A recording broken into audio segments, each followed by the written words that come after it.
Mr. President, I don't often agree with the conservative Wall Street Journal editorial board, but they had it right this morning in their op-ed.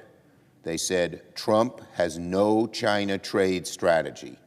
That's what the Wall Street Journal said. Trump has no China trade strategy. I agree. Trump has no China trade strategy. Yesterday, President Trump shouted from the mountaintops that a trade deal with China has been, quote, done. But in reality, nothing of the sort happened. It's typical Trump.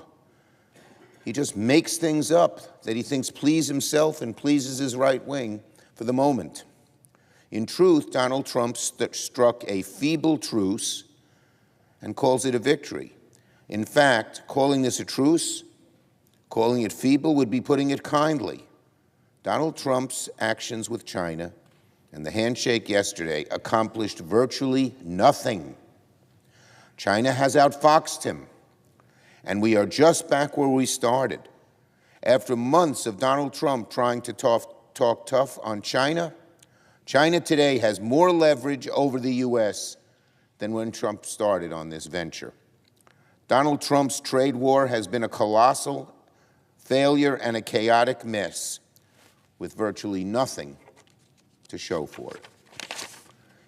Donald Trump should go back to the drawing board and start over and come up with a plan that actually goes after China by joining with our allies instead of going to war with them, by having them be allies with us to put pressure on China.